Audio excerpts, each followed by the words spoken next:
Plantation.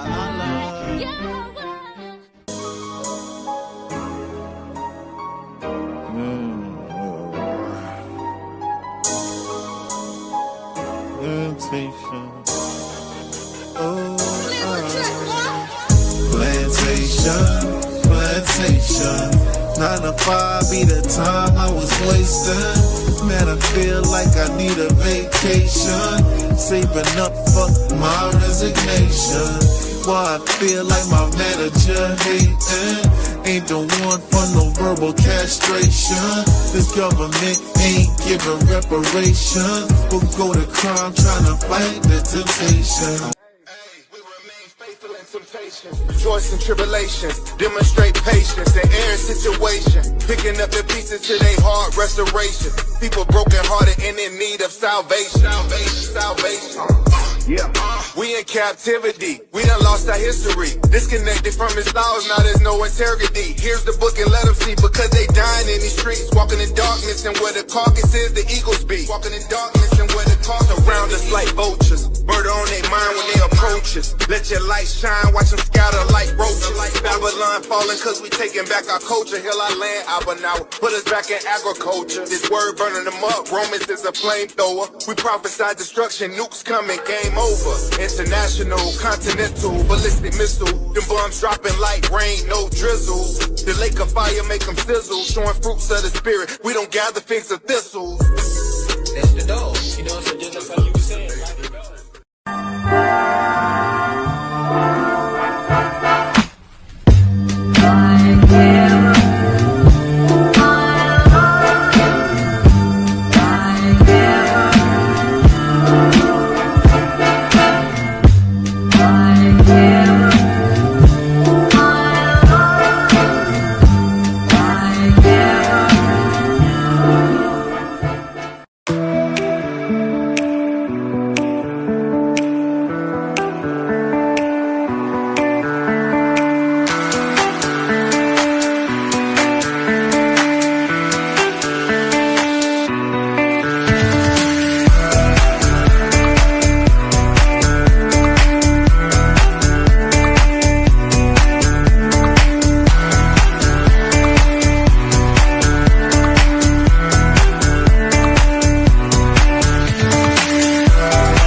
Hey, my name is Amani Bright Laws.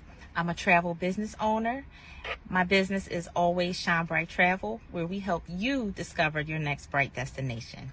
I want to talk to you really quickly today about becoming a travel business owner. Listen, if your passion is traveling, if your passion is exploring the world, if your passion is wanting to travel and explore the world, then you should become a travel business owner, okay? I have 2 easy ways to get started. Less than 1 minute, okay? The first way, up here, our website, travelagentworkshop.com. And please use my sponsor ID, Always Shine Bright, okay? The second way is a text code. Text the word workshop to the number 281-767-9711. And again, reference my sponsor ID, Always Shine Bright, okay? Listen. The workshop is free. It's a free 3-day workshop, which gives you all the information on how to get started to become a travel business owner. Okay. Any questions that you have will get answered within that workshop. Okay. So let me meet you on the money making side of travel, where you can turn your passion into your paycheck. Y'all know what time it is. It's your boy Chef D-Nail. Over here, guess who's cooking? Good cooking, good eating, good living. Y'all know how we do it every Sunday about this time, man. We're going to get straight to it. We got the chicken and dumplings, all right? We got the perch fish with the mac and cheese, with the yams, with the 5 cheese toast over here on the Texas side. And, of course, we got the world-famous turkey tips, all right?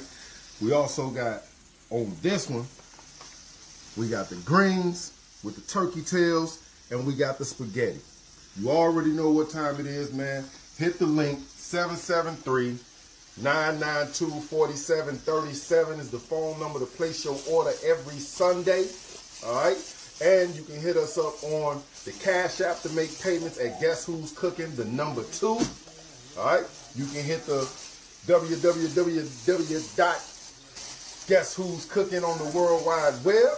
You can catch us on Facebook Marketplace under Guess Who's Cooking. And, of course, on TikTok, man, at Guess Who's Cooking.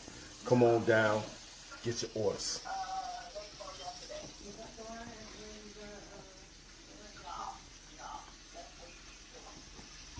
Give me shame, I give you peace from underneath. Give me mind and being light to reignite. Can you open up the doors to let me in? Can you open up the doors to let me in? You could put the heart inside, don't touch my head. As I sing the love inside from out my mouth. Tell me what you need to find. Tell me now. Tell me what you need to find.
From what's really happening, all these heathens, they astonished. Look at the lights and look at the violence. Look at the weather, look at the power. They got spacecraft, no real pilot. They tryna break through when they wildin'. When the land break through, y'all gon' be silent. He coming back for who really solid. Surrounded by water in a dome that's solid. Glass jar, hard bars. I'm in predictions like Bart Simpson. Stop, mark, charge, shoot far down below. Protect your neck and protect your soul. We in the land where anything goes.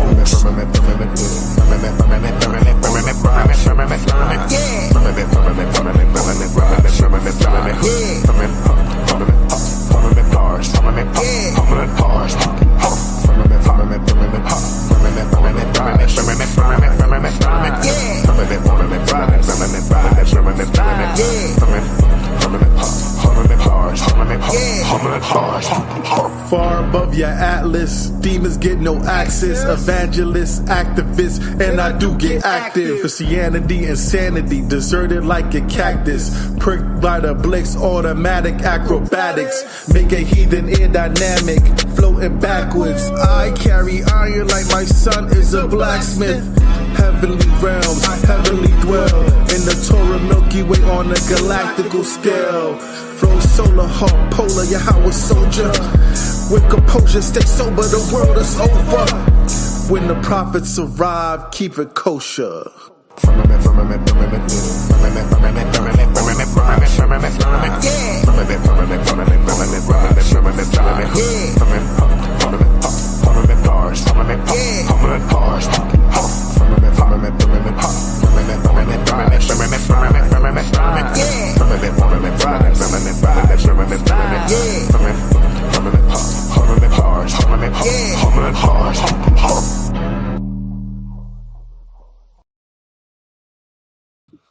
Good. All praise, honor, and glory to Yahweh Hashem Mashiach Yahushai. Yes, so the Passover, I hopefully you had an amazing Passover. You know what I'm saying? Hopefully you've seen the amazing works that Yahweh Hashem Yahushai is doing throughout the four corners of the earth. All right. But we're going to talk about Babylon today. You know what I mean? Yahweh Hashem Yahushai send the angels to sever the wicked from the just. All right, we're gonna talk about it. But first we're gonna pray. Okay. Um yeah, let's say the prayers first, okay? This is the Lord's Prayer in Paleo Hebrew. Abanawa, Shabbat Shemayim, Kwadash, Haya, Shemka, Yahweh, Malakbaka, Thawa'a, Ratazaka, Aya, Asha, Barataza, Kawa, Haya, Bashemayim, Natananawa, Lachom, Kau, Yawam, Wasalah Nawa, Kabwa Nawa, Kasalah Nawa, Kabawa Yanawa, Wala'a, Thabi Nawa, Banasai 1, Abal, Hawashai Nawa, Mayan, Rai, Kaya, Laka, Hamalakwa, Wa'ala, Wata Palarov, Lawalumnium. All right, so you can find that in Matthew chapter 6, verse 9 through 13. That's the Lord's Prayer in Paleo Hebrew. So let's get it. You know what I mean? Gotta get back on track. You know what I'm saying? Missed last week due to the opening of Passover, which a lot of things happened since then. So I can't talk about all of them today, but we will. Most High willing, still here, still got electricity, lights on, all that good stuff. We'll get into other topics next week, but the most pertinent ones we're going to talk about today, in my humble opinion. Okay. This class is called Severing the Wicked and the Just. I'm your host, or, for teaching this class, Chassadyah, HOI Philly, and my swordsman for today. Shikanya, HOI ATL. Yeah, Philly ATL connection. You already know what it is. So double honors to our elders, still waking up the lost sheep of Israel in these last days. You know what I'm saying? And Kwame Ashala, Rise Israel. You so-called Blacks, Hispanics, and Native Americans are the true Israelites according to the Bible. These are the last days. We about to talk about it. You know what I'm saying? And if I'm lying, I'm flying. I ain't flying yet, but most are willing when Yahweh comes back, we'll have that ability. You know what I mean? Not the lying part, the flying part. All right. So of course we wanted to say Fair Use Act. The video is protected by the Fair Use Act. Teaching a class, so thus being protected by the Fair Use Act. All right. So let's get into it. Let's start first with Matthew chapter 13 and verse 49. It's a lot. You know what I'm saying? It's a bunch. What did Trump say? He's going to destroy a whole civilization. Yeah, that's the president of the United States. Like, you know what I'm saying? He's supposed to have some decorum. Be what's the word? He's refined. You know what I'm saying? But main man is a damn tyrant, man. You know what I'm talking about? And so he said that's what he's going to do. As far as nuke Iran, but he tacoed out. What does taco mean? Taco means Trump always chickens out. You know what I'm saying? And we'll talk about all that. But let's first start with that. Matthew chapter 13, verse 49. This is the book of Matthew, chapter 13, and verse 49. So shall it be at the end of the world. The angels shall come forth and sever the wicked from among the just. So we are in that realm, right? We are in that time period is here. Okay. I'll tell you one thing. I came up with this, when I say I came up, but the premise of this class, right? Today, I was meditating, right? And during this meditation, right, I'm trying to think of a name for the class. You know what I'm saying? I'm gonna meditate. This is a good day, right? To meditate, because one is Passover still. I mean, now, depending on where you're at in the world, the sun went down, possibly. But as I went into my meditation, right, the first thing I saw was a man with a hat riding a tractor, right? And I'm like, what does this mean? You know what I'm saying? And I'm thinking, okay, Freddy Krueger, you know what I mean? He's gonna be Most High is gonna be running up in Esau's house at night, and you know what I mean, keeping him up at night and just vexing him to no end, right? But the more I thought about it, I'm like, hold up, but Freddy Krueger was based upon I don't want to say real life, but you can say that. It's based upon somebody that comes to you at night and torments you, right? The the name given, layman's would be the Hat Man, right?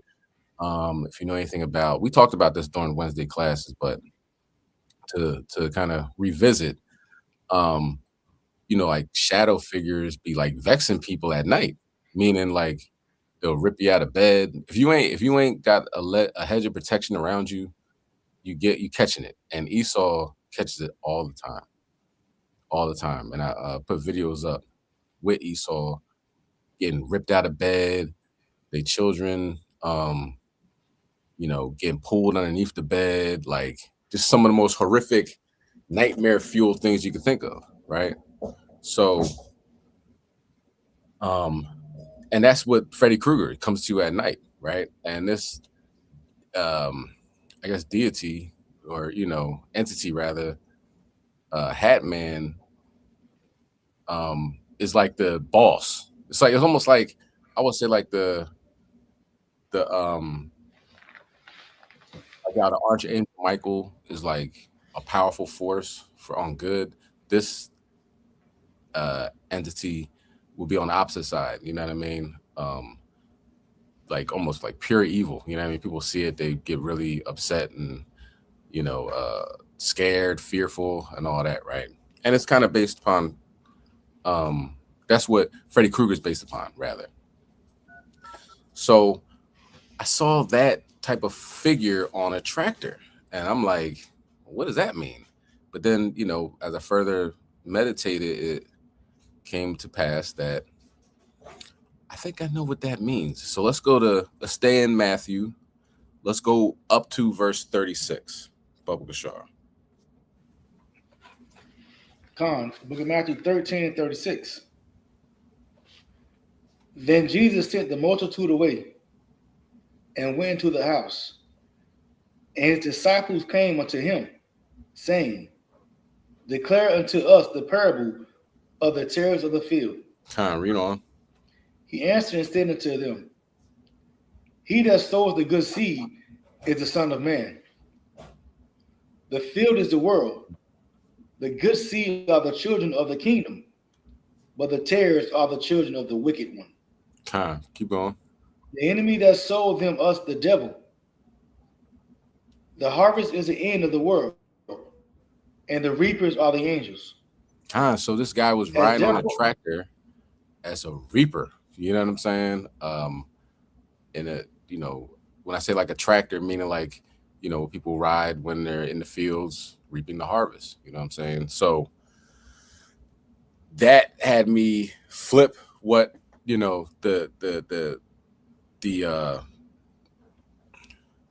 my aim during this class. I'm like, all right, let's talk about it, because some things happen this week where you can't make it up. You know what I'm saying? You only gotta see. You just had to see it for yourself. Okay, and that's what we're going to do now. Go ahead, Ken. You keep reading. Verse 40. As therefore the tares are gathered and burned in the fire, so shall it be in the end of the world. This world. Read on. The Son of Man shall send forth his angels, and they shall gather out of his kingdom all things that offend, and them which do iniquity. Them which do iniquity, right? And all things that offend. So this is time for pretty much a mass. Hello, everyone. This is people are going to get destroyed, right? People are going to get destroyed. Now, look, this is something we talked about not last week, the week before. These meteors that have been falling all over the country and presumably the world, but especially we've been seeing them here in America. And with that being said, this person right here, um, he's his YouTube page is Space Weather and has a huge following, and that's pretty much all he does. You know what I mean? Talk about what's going on with the sun, different levels of solar flares, so forth and so on, how they can interact with the earth, causing earthquakes. You know what I mean? If a solar flare happens in this quadrant of the sun, 9 times out of 10, or there's a certain percentage, you're going to have an earthquake in Indonesia, or you're going to have an earthquake in Hawaii, or something to that effect, right? Speaking of Indonesia, they had a 7.8 earthquake, magnitude earthquake, the day of opening the Passover. So, but this is what he says about the meteors, and kind of look at his face. Like Esau's he's kind of humbled down. You know what I mean? He kind of knows a few things. You know what I'm saying? Or, well, let me let him tell you. Hello, everyone. This is just a quick message. I am here at Observer Ranch, and I'm going to have to go be me in just a second. But this deserves a quick word about all of the meteors being seen right now. Most of them are not meteors. Interestingly, this whole fervor began with the Ohio meteor explosion, which was a meteor, followed by a double SpaceX launch, 2 in the same day, visible from 22 different states. And since then, there have been several other fireballs, as most of you know. It would be very easy for me as a space weather guy, meteors are part of space weather, to jump on this and get a bunch of views, given the fact that there is extra material coming with the galactic current sheet, and we have been noticing it. It has been detected in the form of extra dust by event horizons out past Pluto, all the way to the solar corona. It would be very easy for me to jump on this and say, ooh, could this be the galactic current sheet? Scare you a little bit, get a bunch of clicks that way. The fact of the matter is, I know meteors. I know what we should be expecting. These things are not meteors. They are moving far too slowly to be meteors. If you watch them, you will see that is the case. UAP landing craft, destroyed spy satellites. This is something that was in orbit. Okay, these are not meteors. This is something that it was either already in orbit or it slowed down and then entered our atmosphere. These are not meteors. And so these are either UAPs, or we are witnessing the greatest AI video hoax in history. I will admit I am not the best when it comes to noticing AI videos, but I think at this point it's fairly safe to say everybody agrees that there are a ton of these fireball sightings, and at least the vast majority of them are not AI. There are enough of them out there. NASA is even mentioning, hey, we have an uptick. And I'm telling you that the explanation that would normally be given, which I said several days ago, that in the spring to summertime, there should be an uptick in meteors. That happens every single year. What we're seeing now aren't meteors. This is something else. Let's head to the weather center, because with that clear sky. Okay, so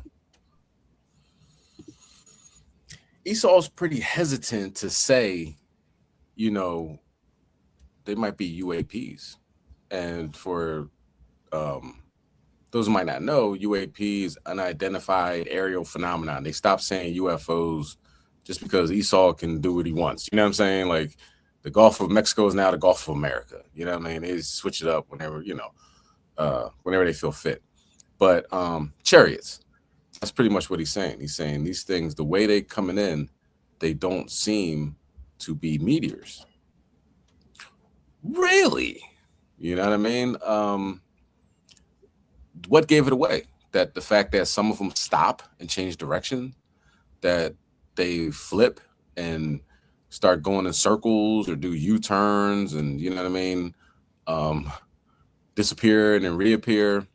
So yeah, they're not meteors. Okay, let's get Revelation 9 and 15.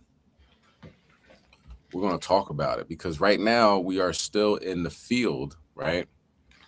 of what you would call the debris field of 3i Atlas. We have been here.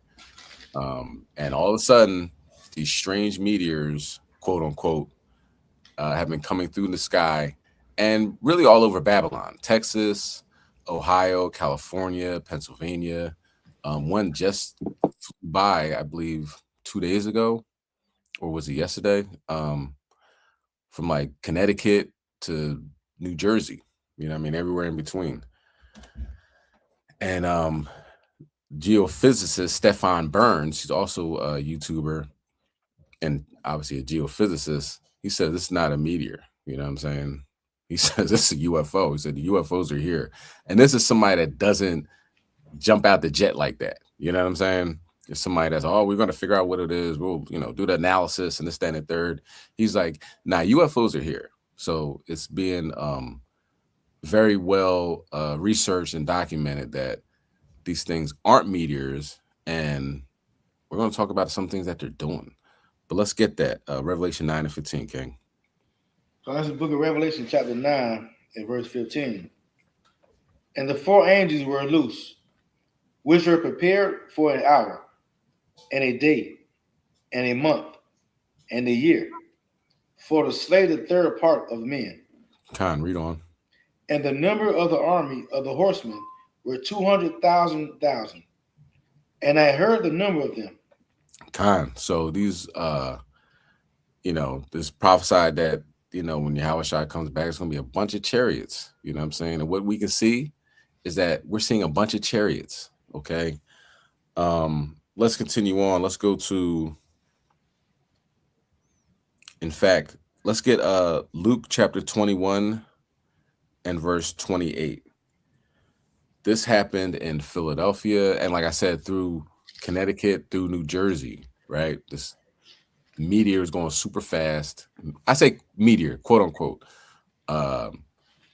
This chariot was going super fast, and, you know, bringing up the Las Vegas incident where a chariot landed in the backyard of somebody named Angel, right? And they have videos of that interaction. People have broken down the videos.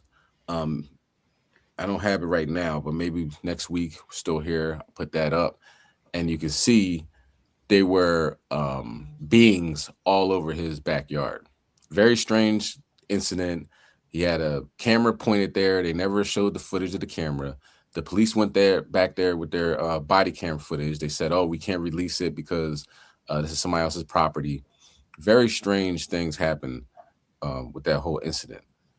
But and it started off with people seeing what looked like a meteor falling from the sky. So there that is. Let's go to, let's bring that out in Luke, King. Come. It's the book of Luke, chapter 21, and verse 28.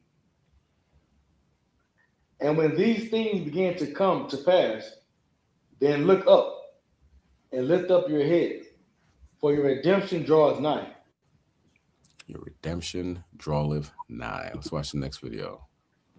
This is the local meteor scene in Philadelphia.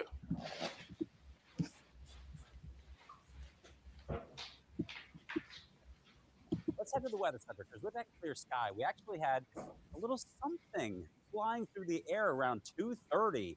A fireball. This was sent in by Brittany, and not only did we get a couple of viewers seeing it, it's right here. I'm going to keep showing you right there, that little streak that went across the sky very quickly, not very, very bright, but something that some did see this happen.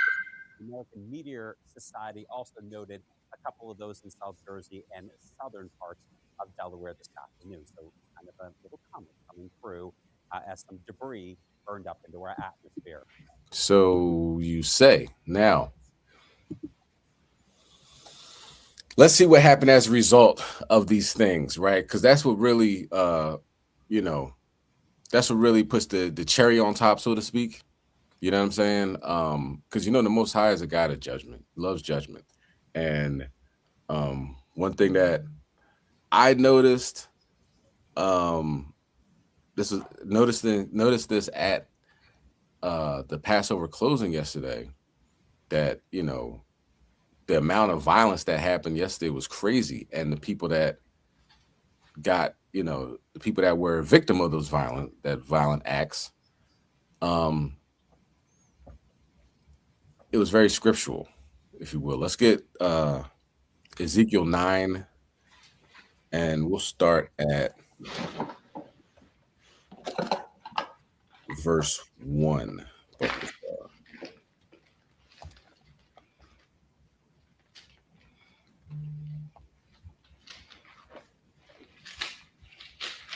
Very, very strange, but telling, especially with the, the vision, the mind's eye vision, that came across.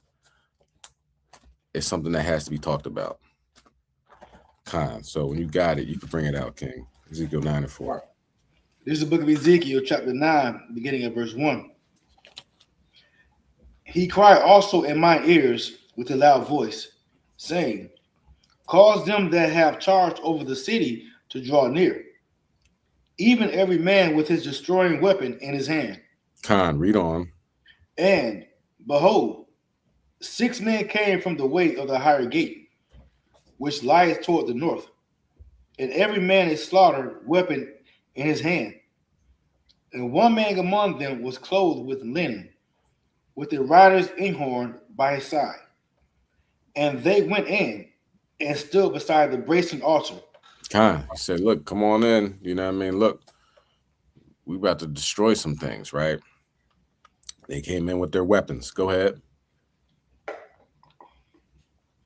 And the glory of God of Israel was gone up from the cherub, whereupon he was, to the threshold of the house.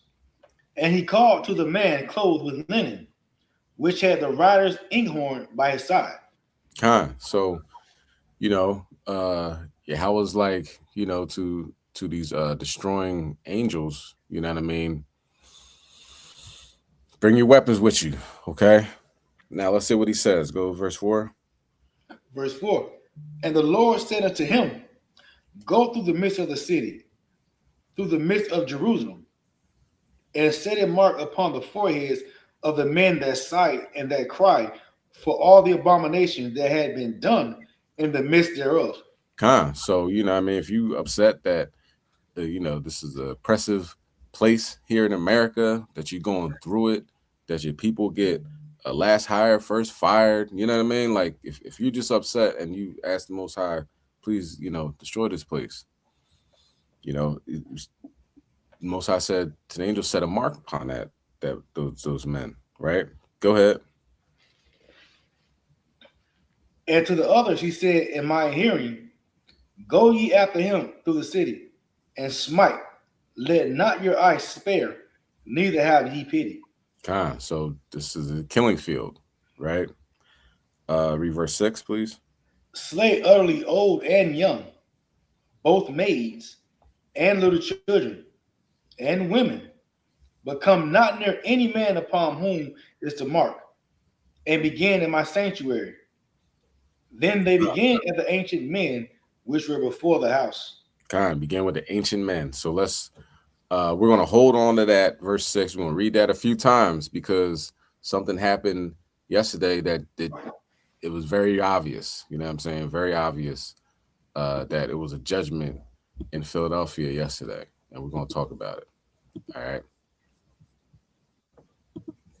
Now to a remarkable story concerning that small plane crash in a park in the city's Slovakia. I'm going to get to that. That's another one. Let's start with this one. A man was killed following a confrontation with police in West Philadelphia. Authorities say the 75-year-old and officers exchanged gunfire early this morning on the 5400 block of Webster Street. Action News reporter Maggie Kent now with the details on the deadly encounter. A 75-year-old man is dead after police responded to a call about a man with a gun. Police say 2 shots were fired here, one by an officer and one by the man himself. And now they're looking into the sequence of events. A tight-knit neighborhood on the 5400 block of Webster Street, now in shock. It's a sad day for Webster Street, and I know to me especially, I can speak. He was a kind and good neighbor. Just after 7 a.m., neighbors say 75-year-old Anthony McKinley was killed by police gunfire. you can hear a pop of a gunshot over police radio. Police say the 75-year-old fired his gun first. There was very quickly a confrontation between the two. The male had a firearm. There were shots fired during that confrontation, and the male was struck one time, taken immediately by the officer's partner to Penn Presby, and at 7:33 he was pronounced at the hospital. The call was for a report of a man with a gun. When officers 18th district arrived, top brass says they found the 75-year-old with a handgun on the porch of an occupied family home. Like really, on your daggone steps. Y'all see that? Look at that in the middle of the street. What does it say? Repent. Repent. Where did that? Come on, man. You know what I'm saying? And you see the sister that's talking, the elder sister that's talking, she got a shirt that says "Love God."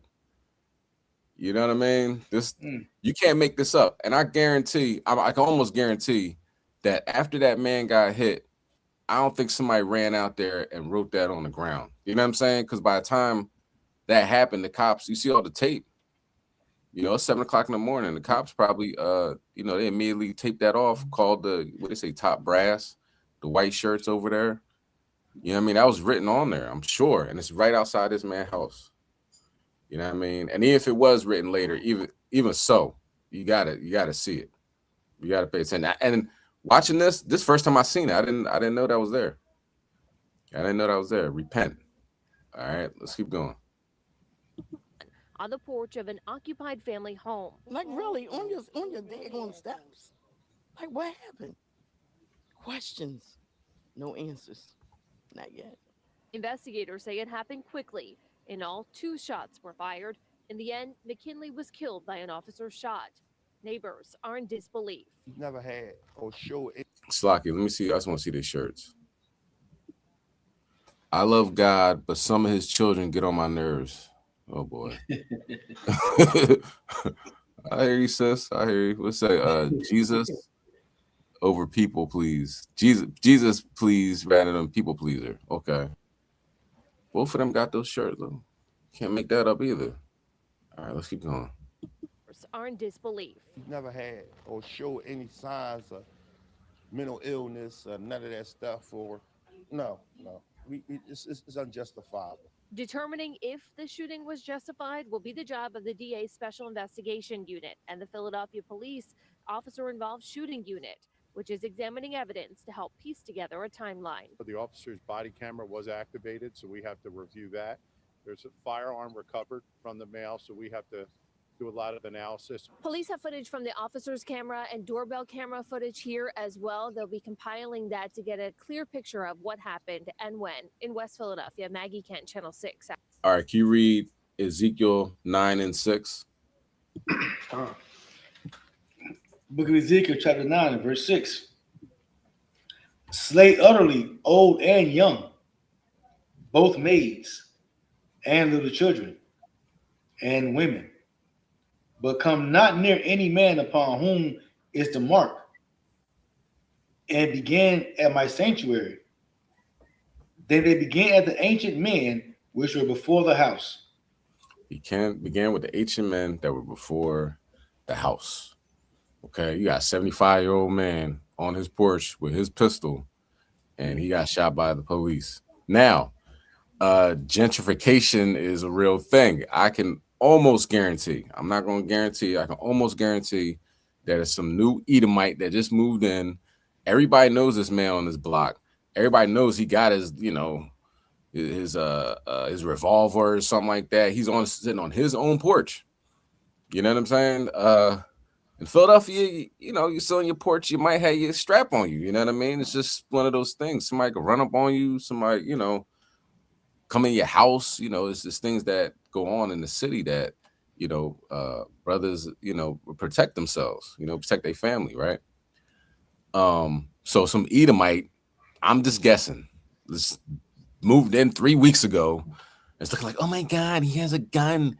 Let me call the police, because if everybody on the block knows him, then they just walk up to him like, yo, such and such, you good? He's like, yeah, you know what I mean? Just cleaning my gun, or just, you know, just felt like bringing it out today. Like, all right, you know, going to the store. You want something? You know what I mean? Like, but Esau sitting there looking out the window, probably called the cops. So it's not over. You know, it just happened. That just happened. It happened 7:30 in the morning yesterday, right? So, you know, they could tear up the city for this. You know, we shall see. What it say? Start with the ancient men in front of. What it say? Begin with the ancient men which were before the house. All right. Let's keep going. We're gonna read this again. Okay, we're gonna read the same scripture again. All right. Let's go on to the next story. This all happened yesterday. It got repent written in big letters on the block. Come on, man. You feel me? Police are investigating a deadly triple shooting tonight in West Philadelphia. Skyfox over the scene on 60th and Market. One person is dead and 2 hospitalized. Dawn Timoney at police headquarters. Dawn, and what have you learned tonight from police? Well, Jason, investigators say this was clearly a targeted shooting and a bold one at that. It happened at a very busy intersection. There were lots of people out, and it was still light out when police say the gunman opened fire on a 20-year-old woman. It was just before 6:30 tonight when police say officers on patrol in West Philadelphia heard multiple gunshots coming from 60th and Market Streets. Police officers were just about a block away, so they immediately went to the scene and they found 3 shooting victims. Police say a 20-year-old woman had been shot in the face and throughout her body. She was rushed to Penn Presbyterian Hospital, where she was pronounced dead. A 55-year-old woman and a 24-year-old man also shot multiple times, both also taken to Penn Presbyterian. The scene consists of 27 spent shell casings, so we know at least 27 shots were fired by 2 separate caliber semi-automatic weapons. Investigators say multiple shots appear to come from a semi-automatic rifle. They say the entire incident was caught on various surveillance cameras, which show 3 men driving a small dark-colored SUV stop, jump out, and start firing in the direction of the 20-year-old. You can clearly see the front seat passenger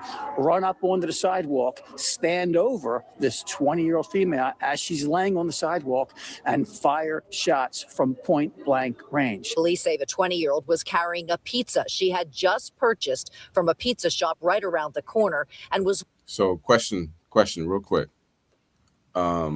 Yesterday was what? Passover, right? Oh, Passover. What we not supposed to be eating in Passover? Lamb. You know what I mean? So this sister, 20 years old, got a slice of pizza, and minutes later was gunned down, 27 shots. He said a lot of those shots with a rifle. So that's probably like an AK, you know what I mean, AR, something like that. More than likely an AK, if I'm a betting man or a guessing man. So, you know what I mean? It don't pay. That's a sin. That's literally a sin. It says do not. We'll get that too. We'll get that. Let's finish watching the rest of the video, then we're going to get that. All right. walking alone when she was shot. As for the other 2 victims, we don't know if they were also intended targets or if they were struck by stray gunfire. Unknown at this time.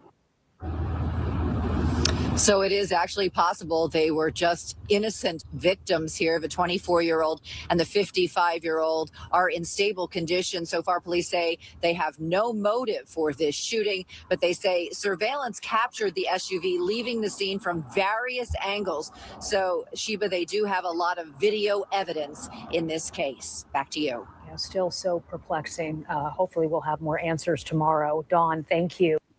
Now at 11, the big story on Hold on. Not yet. Let's get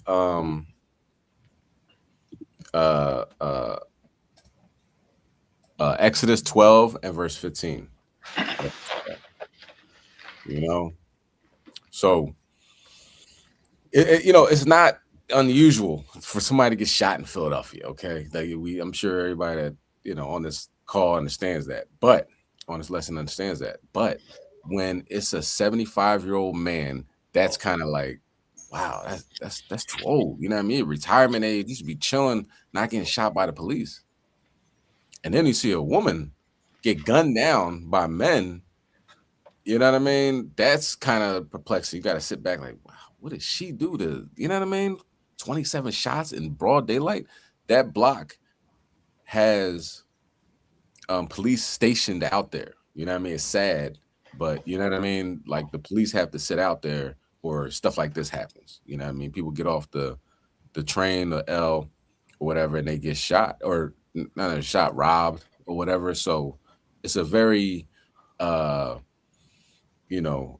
busy spot where bad things can happen. You know what I mean? Same thing on like 52nd Street where HOI came up, in the early days back in like 2019, stuff like that. And it's just, it's just a crazy spot. You know what I mean? 60th Street. We had camp out there. We used to hold camp. REI came up, Maccabees, you know what I mean? It was the early days of HOI Philly. We held camp up there a few times and try to wake our brothers and sisters up. I did a couple videos out there.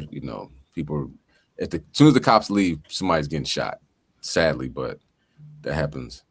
But I did a couple videos up there. But now, the day of, the ending of Passover, right before that time,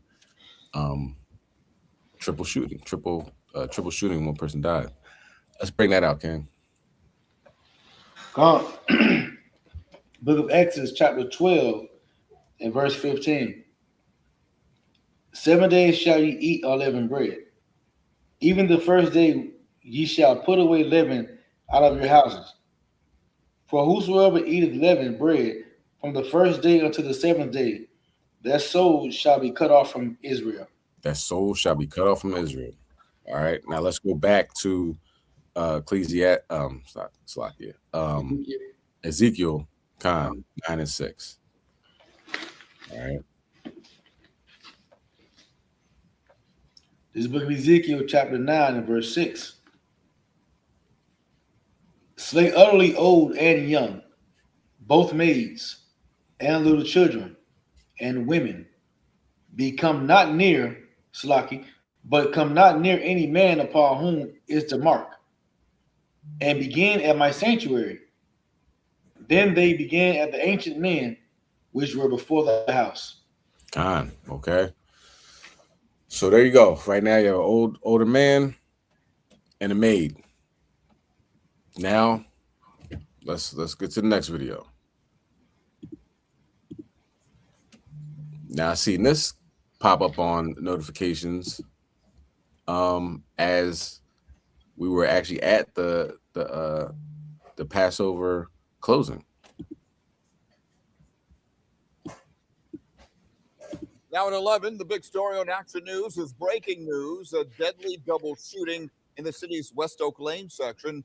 2 teenagers gunned down during a neighborhood basketball game. We know a 13-year-old was killed and a 14-year-old injured. Action News reporter Leland Pinder live from the scene along the 7100 block of North 19th Street with the latest on the police investigation. Leland. Greg, take a look in this street, all the evidence markers here and investigators on scene tonight. They say they found 15 to 20 shell casings here at the scene, but no weapons. Let's show you some video from earlier this evening. This all happened as Chopper 6 was overhead about 8:45 in the 7100 block of North 19th Street here in West Oak Lane. The 2 teens were rushed to Einstein Hospital by responding officers, where the 13-year-old boy died and the 14-year-old boy is right now in serious but stable condition. Investigators say this all unfolded during a basketball game. Based on what we know so far, it looks like these 2 gunshot victims were playing basketball in a makeshift basketball court, which was behind some of the houses here, when some sort of altercation broke out between various persons, and that escalated to gunfire, leading to these 2 young men being shot. Again, a 13-year-old boy dead, a 14-year-old in the hospital. Now, this just happened about 2 hours ago, so the investigation really just beginning. Police, right now they're looking for video and witnesses. They don't have a motive or anyone in custody And as you can see, they continue to process the crime scene here tonight. But for now, that's the latest here in West Oak Lane. Leland Pinder, Channel 6, Action News. So let's go back. Ezekiel 9 and verse 6. Leland. It's the book of Ezekiel, chapter 9 and 6. Straight utterly old and young. Slakia. So old, 75. Young, 13. Go ahead. Both maids. Maids, 20 years old, just got a slice of pizza during Passover, leavened bread. Go ahead. And little children. 13-year-old. Go ahead. And women. You already know. Go but ahead. come not near any man upon whom is the mark. Salakia. So that's very important. You know what I'm saying? When you ask yourself, you know, what am I doing this for? You know what I mean? I'm following the laws of God. You know what I mean? People call me crazy. You know what I mean? My family don't like me no more. They feel uncomfortable around me. They say you're in a cult. You know what I mean? Like, you know, why go through all this for that protection? You know what I'm saying? Of course, because you're doing for what's right. You know, the Most High God says, do this. All right, I'm going to do that. I'm not going to eat leavened bread. That's not a problem for 1 week. You know, I'm going to gather myself together with like-minded individuals that want to follow the Most High God. I have no problem doing that. You know what I'm saying? Like, and a benefit from that would be the protection, you know, of the angels. Because right now, it seems to me that more now than ever, the Lord God is cutting people off. He's severing the wicked from the just. And who do you consider wicked? You know what I'm saying? Like, what? Obviously, that's a marker that the Most High God has. But from the scriptures is people that don't follow the law, statute, commandments written in the Bible. You know, that follow Easter. You know, bunnies don't lay eggs, but they're having Easter egg hunts. You know, God said never celebrate. He didn't say celebrate the time that I died. You know what I mean? He has our feast days. He has what we should be doing written for thousands of years. You know what I'm saying? People that are making up their own laws. You know, HOI celebrated Passover, but I'm going to celebrate Easter. You know, Paul celebrated Pentecost, but, you know, Christmas is my thing. You know what I mean? Like, you know, going to July 4th cookouts, you know, that's wicked in the eyes of God because you're doing something that you know you shouldn't be doing. Brothers come outside on the street corners, on the internet, just trying to embody this is what you should be doing. You should be following the laws, statutes, commandments of the Most High God. And people refuse to listen. They refuse to hearken. They refuse to hear. How long is God going to, you know, say, yeah, you're good. You know what I mean? I'm going to leave you alone. Nah, people don't want to listen. So bad things inevitably happen. Okay. Go ahead. Did you finish that out? Lucky. Come. And began in my sanctuary. Then they began at the ancient men which were before the house. And now you can't make that up either, man. You know what I'm saying? Like, but the ancient men that were before the house. Yeah. It's we in that realm. We in that spot where, you know what I mean, you following the laws of God and fearing the Most High God is the best thing you can do, because people are gonna be taken out of here. And if it hasn't happened in your neck of the woods as of yet, it will. I can almost guarantee that it will. You know what I mean? And soon. All right, soon. Okay, so that is the Philly judgment. In fact, no, let me go back. My bad, y'all. I had it out of give me 1 second. Okay, here we go. Now this is very interesting. Let's go to Revelation chapter 12 and verse 7. Okay, this happened also during Passover, right? And it seemed like a lot was going on. A lot of judgments taking place during Passover, and it always happens that way. Passover is a very dangerous time, you know, and that's why, you know, we should be doing everything in our power that we don't have to deal with that. You know what I'm saying? We want to bypass the judgments of Yahweh Shem Yahweh Shai. You know what I mean? Get these blessings rather than these curses. You know what I'm saying? Khan, so much happened over the weekend in different states. I'm so thankful all my kids was with me. I know that's right. I know that's right. All right. So let's bring that out. Revelation 12 and 7, Bubba Shaw. Come on, this is the book of Revelation, chapter 12 and verse 7. And there was war in heaven. Michael and his angels fought against the dragon. And the dragon fought and his angels. Read on. And prevailed not, neither was their place found any more in heaven. So we've been seeing a lot of plane crashes going on. You know what I mean? Because Esau wants to get up in his plane and you know, get close to the Yahweh Shem Yahweh Shai. You've seen they allegedly are going further than they ever went to in the moon. You know, it seems like a distraction from Epstein files and World War III, but you know, we all know that. But planes have been crashing. A lot of F-15s over there in Iran. They knocked down about 8 planes in one day, I believe. You know, transport planes and fighter jets. And that's like a direct contradiction, right, to what Trump was saying. Trump was like, yo, we got air superiority. Nobody can do anything. We won the war. We just happen to be over there. I need some help. You know, you guys better help me or I'm going to leave NATO. Matter of fact, I'm going to leave NATO. Like, he's all over the place. And I ain't even really touch on that, you know what I mean, this class. But Trump is all over the place. The man is not well. He is not well, okay? But these plane crashes. Crimea had a huge plane crash, or it's not Crimea. I think Russia over there, Crimea had a huge plane crash. Colombia had a huge plane crash. Like LaGuardia had a plane crash. The pilots died. You know what I mean? So, and Philadelphia had a plane crash as well. Can you read verse 9?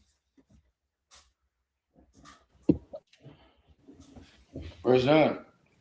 And the great dragon was cast out, that old serpent, called the devil and Satan, which deceiveth the whole world. He was cast out unto the earth, and his angels were cast out with him. All praise and honor and glory to Yahweh Shem Yahweh Shai. Now, the person that crashed a plane in this video was a police officer. He was off duty. He was learning how to fly. So maybe he wanted to be, you know, a pilot one day or something like that. But the Most High knocked him out the sky. And this crazy Jake was helping him fly. Right? Let's get that too in Isaiah 13 and I believe 15. Jake was helping him fly. He falls, right? We'll get to the scripture. You know, the plane crashes. And Jake was like, man, I had a couple scratches, you know, my ankle hurt or whatever like that. Esau, fibula gone, head shattered. I said, dang, man, the Most High was with the brother, but, you know, not so much. Esau, the off-duty cop, not so much. Not so much. That 15, Khan, can you read that? Isaiah 13, verse 15. It's the book of Isaiah, chapter 13 and verse 15. Everyone that is found shall be thrust through, and everyone that is joined unto them shall fall by the sword. This ain't a good time to be really close to your Edomite friends. They already gonna get trashed. They're getting trashed, gonna get trashed some more. You know, might be best just to give it a rest. Okay, you don't want to be with them when their judgment comes, and then you got to catch that joint as well. All right, so here's the video on that. Now to a remarkable story concerning that small plane crash in a park in the city's Torresdale section last week. Tonight, the student pilot, an off-duty Philadelphia police officer, is talking for the first time about the ordeal. Action News reporter Brownie Gallagher spoke to him as he still recovers in the hospital from his injuries. That off-duty Philadelphia police officer is still in the hospital recovering. He has a long road ahead of him. We spoke with him tonight as he was being moved out of the ICU here at Jefferson. He said there's one thing that he wants to make clear. The one thing that I want to stress is this was not a crash. It was nearly a week ago when a flight instructor heroically landed the small plane in Torresdale without injuring anyone on the ground. Daniel Eckert, an off-duty Philadelphia police officer, was on one of his last training flights. We're 2,300 pounds of metal with 40 gallons of fuel, and we're falling, and all I see is houses. He said they went through pre-flight check. Takeoff was normal. They were heading back to practice more takeoffs and landings when the engine just quit. I just said to my instructor, John, I just lost my engine. That's when John ate. Right, just lost my engine. Let's get Isaiah 49 and verse 4, because on the wing of the plane it said I saw 49 and 4. So you know what I mean. Let's get it. You know, got repent on the ground where 75-year-old Jake was assassinated by the police. You know, we got Isaiah 49 and 4, just, you know what I mean, written on the side of a plane that crashed. And look at Esau talking about it was not a crash. Well, it looks like a crash, Esau. And since you're still in the hospital after all your surgeries, you crashed, okay? And he said, what he said? He said the engine just stopped working. Like, can you imagine that? Can you imagine driving your car and the engine stops working? You know what I mean? That happens, you know? You got an electrical issue or whatever like that, and you got to pull over or, you know, start it up again. And, you know what I mean? That's rough, you know? But when you are, I don't know how many feet in the air, hundreds of feet, 1,000 feet. I don't know. Don't give me the line. 1,000 feet in the air, and then your engine stops. And they talked to this brother right here, and he was like, 20 minutes ago, we were doing a like a simulation about what do you do when the engine stops, and 20 minutes later, guess what? The engine stops. Yo, God ain't no joke. Just definitely respect him and fear him. Okay, go ahead, King. You can bring it out. Come. The book of Isaiah 49 and 4. Then I said, I have labored in vain. I have spent my strength for it's not, and in vain. Yet surely my judgment is with the Lord, and my work with my God. You know what I mean? Saying, you know, I worked for nothing. It was hopeless. You know what I mean? I used up my strength. I ain't accomplished anything, right? This is the GNT saying. It says, like, yeah, I can trust in the Lord to defend my cause, and he will reward me for what I do, you know? So don't think that, you know, your labor's in vain going, you know, getting on a plane, train, automobile to make it to a Passover, you know, make it to a feast day, you know, spending money on food and garments and tolls and, you know what I mean? Just your hair, your nails, and doing all this stuff. And you're like, dang, man, you know, wow, I'm hurting right now. You know what I mean? Pockets is on E.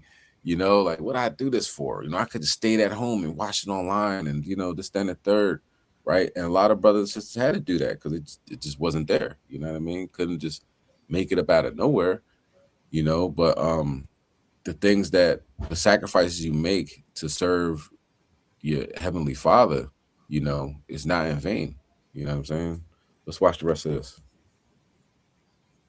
The instructor took over. He said air traffic control told them they had a runway ready at Northeast Philadelphia Airport. However, they weren't going to make it. They declared they were having engine troubles. They just had to land off the field. He had 90 seconds to get us to get down from where we were. And every decision he made, he had less than a second to make. Next thing he knew, he said the fire department was cutting him out of the airplane because he was trapped. Since then, he's had 2 surgeries, recovering from a shattered tibia and fibula, a broken forearm, a skull fracture, and a lot of cuts and bruises. I don't know what the outlook is going to be for when I can actually fly again, but I will be able to, and that's the important part. Now, once he's able to... So still, you mean, Esau like, okay. He might have got me now, but I'll be back. Man, if you don't sit your behind down, Esau don't know judgment. That's we can say that with Yahweh Shem Shai of the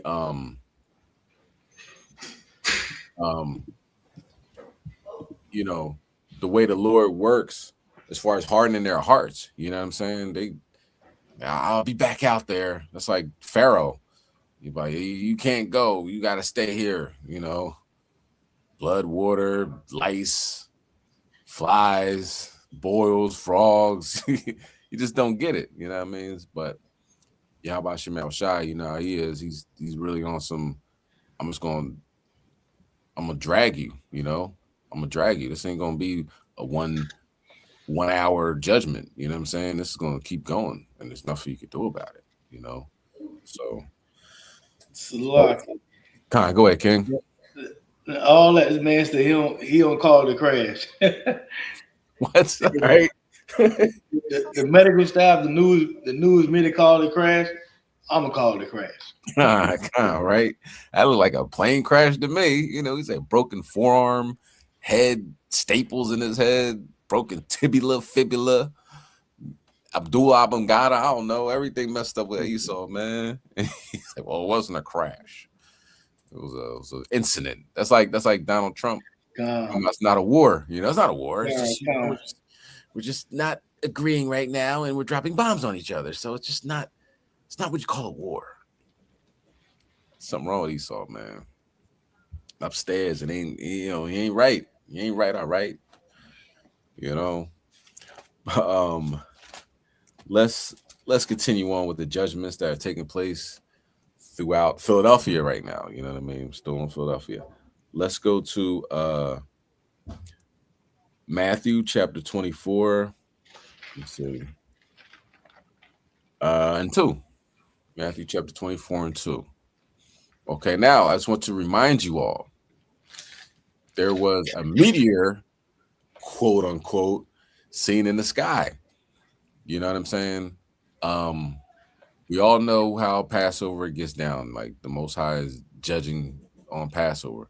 But these meteors, wink, wink, add a whole nother layer, a whole nother level to what's going on. We got to keep that in mind. Now, Philly made the breaking news, national news again. And we'll talk about what happened. Let's bring that out. Matthew 24 and 2. Cards book of Matthew, chapter 24, and verse 2. And Jesus said unto them, this is Slack. And Jesus said unto them, see ye not all these things? Verily I say unto you, there shall not be left here one stone upon another that shall not be thrown down. Red letter. Destroying this joint, right? So, I'll slack you. Now, this is in South Philly. We went all over the city. West Philly, North, well, West Oak Lanes, North-ish. The judgments of the Yahweh Shem Shai. Now, this is South Philly. Hello, good afternoon. I'm Brian Tapp alongside Sarah Bloomquist, and we interrupt programming right now with breaking news unfolding as we speak in Philadelphia's Grays Ferry neighborhood. Yeah, we want to get right out to Chopper 6 live over this parking garage. Police say at least one person is injured here after this collapse here at this parking garage under construction in Grays Ferry. That person transported to the hospital in critical condition. We believe there are others still trapped inside, and there is an all-out effort right now. So, was it like update? Yeah, he didn't make it, so it's not injured. He's died. To locate anyone who may be trapped there in the rubble. And to draw your attention to the site where first responders are focusing right now, it's the lower floors here on the sort of right side of that structure. From our vantage point, we can see it appears that several of those floors appear to have collapsed.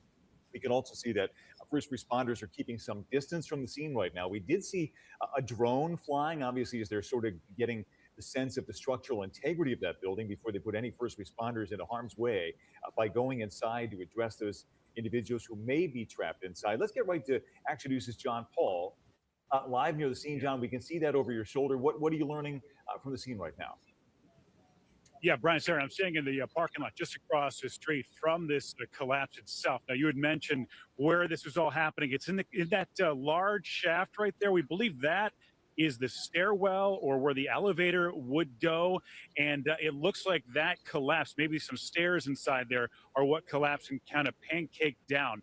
What the focus has been at the bottom. There's been some ladders up there, and there's a lot of rubble there. What I've confirmed is they extricated one person from the rubble itself, but there are reports that 2 other people may be trapped inside, and so they're doing a search. Right now, they're kind of standing back. As you mentioned, they do need to assess the situation before they can put other people in there. They have to make sure that it is structurally sound. Now, this was under construction as well. You can see there's a crane behind it, so they were actively working on this. We don't know exactly how many construction crews were working on it at the time, but there was some sort of collapse. It appears maybe the stairs came down. Now, those would be cement stairs that they bring in prefabricated and they put into these. And then it looks like that may have come down somehow and trapped at least one person, possibly 3. Now, that one person they pulled out, they were taken to the hospital. We're told they are in extremely critical condition at this hour, but no further updates from Philadelphia Fire. Philadelphia Police here as well. They're keeping an eye on things. They have the drone up. They're only here to kind of help out the firefighters, and they have that drone to kind of assess the situation as well. But again, this parking garage is under construction, collapsed about 45 minutes ago or so at this point. One person critically injured. There is a search right now for 2 others who could possibly be in that rubble as crews are trying to figure that out. That is the latest as we have it here in Grace Ferry. Brian, Sarah, I'll send it back to you if you have. All right. So, yeah,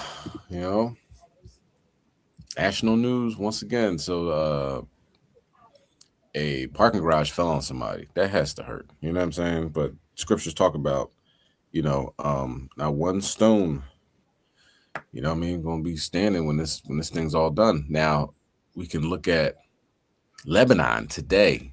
I'm sure you all aware Trump was like, we're going to destroy the civilization of the you might as well say Persian civilization, but he was talking about like nuking them, and everybody's saying, 25th Amendment, we got to get him out of here. He's crazy, right?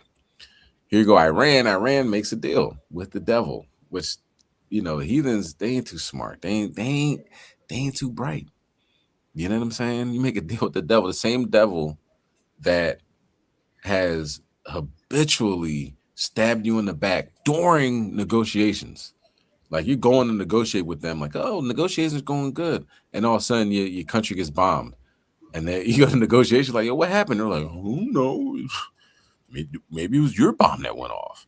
So they did it once with Israel. They did it twice with America and Israel. During negotiations, they're coming out saying everything's good, and they get blown up. So, not the smartest, or the sharpest tools in the toolbox. But then here they go making another deal and expecting something good to happen. It's not gonna happen. They did a ceasefire, but at the same time, they've been bombing them. They bombed Lebanon and killed so far 200 plus people, injured 1,000. So I'm sure those thousands are going to not make it too. So that number of deaths can go up. And it's almost like the ceasefire never happened. You know what I mean? Strait of Hormuz, I believe, is still closed to like 99% of people. That's what China reported on.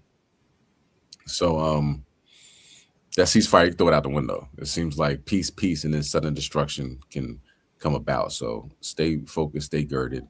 You know what I mean? But let's continue on.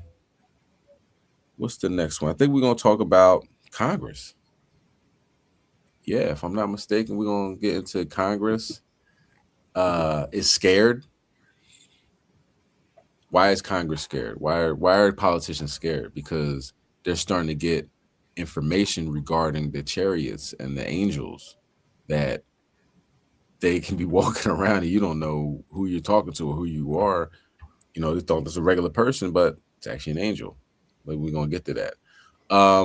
Before we do, if everyone could please like, share, comment on the video to get the algorithm going in the right direction, not the white direction, because you know Esau be watching our videos and they immediately thumbs down. You know what I'm saying? So we got to combat these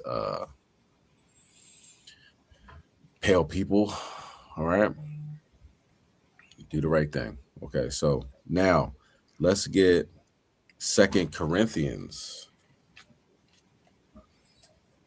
Let me see. 2 Corinthians, I believe 5 and 11. Yeah, 2 Corinthians 5 and 11, Bubba Gashar. Let's get that. And we'll answer a lot of questions for people. Go ahead, King. We got it. You can bring it out.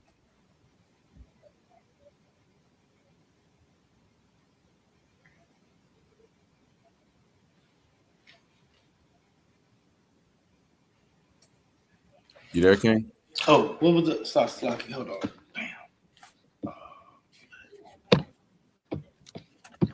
Damn. 2 Corinthians 5 and 11. Yeah, Kyle. All right.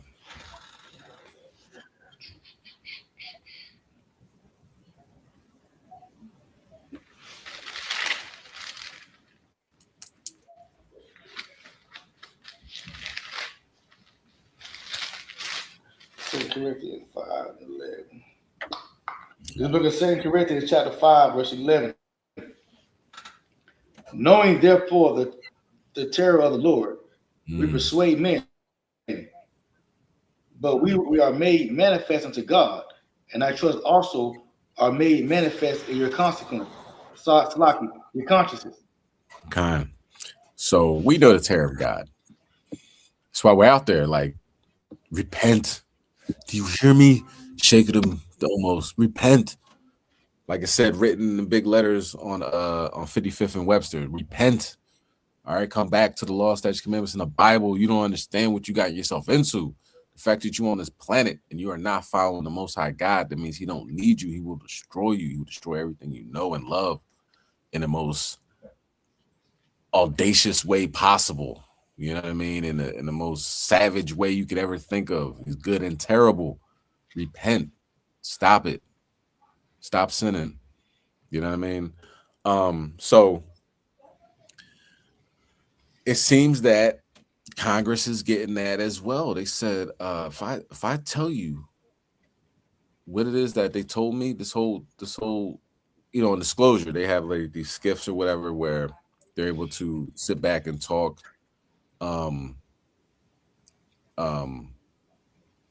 about the what's it called, top secret information or whatever, right? They talk top secret information, and then they say, can't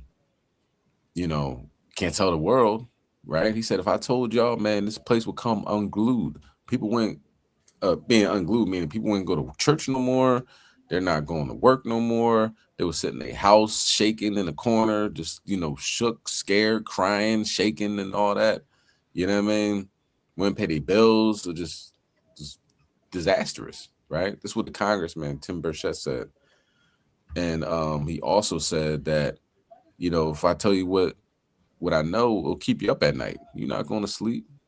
You're not going to sleep. You'll sit there with your flashlight waiting for them to come through your door, waiting for them to come through the wall and take you out of here, and then do experiments on you, right? Because they know to do that. Take your eyeball out, put it back in, give you brain surgery. You know what I mean? This is stuff that actually has happened to people on the chariots. One guy was there. He said he turned around, he saw body parts laying all over the place. Be chopping people up, man. Right? And let's not talk about the guy in Brazil. We talked about it before, but let's talk about it again. The guy had little holes. They found him, right? Just they drained his blood, whatever. It's like holes all around him, the back of his neck. And he said they were sucking his organs and stuff through them holes. While he was alive. Remember that?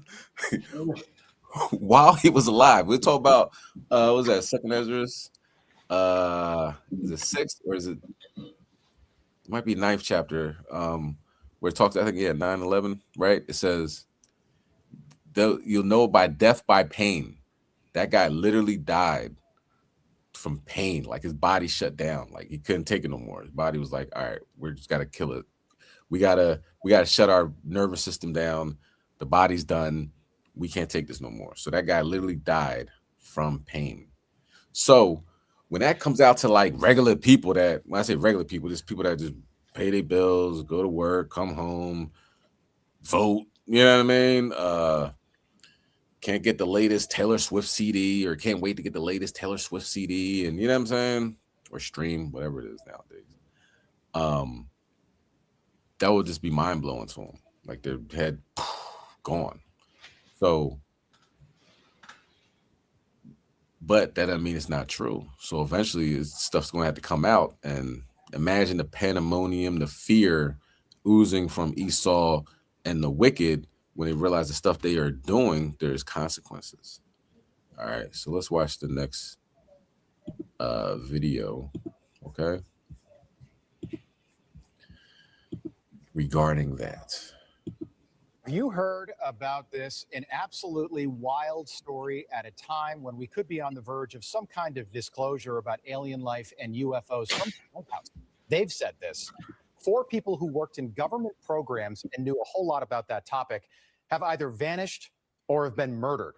The first was retired General William Neal McCasland, who had ties to UFO programs in the government. He disappeared suddenly from his home in New Mexico in February. He left his phone, his glasses, and his watch at home. He also worked at an Air Force base that reportedly held the debris from the Roswell, New Mexico crash in the 1940s. Then it was Monica Reza, a former NASA engineer who worked directly under General McCasland on advanced propulsion engines. She vanished while hiking in California last June with friends who say they have no idea what happened. Okay, now let's talk about that real quick, and I'm gonna play it. She was hiking with friends, and she disappeared, and her friends have no idea what happened.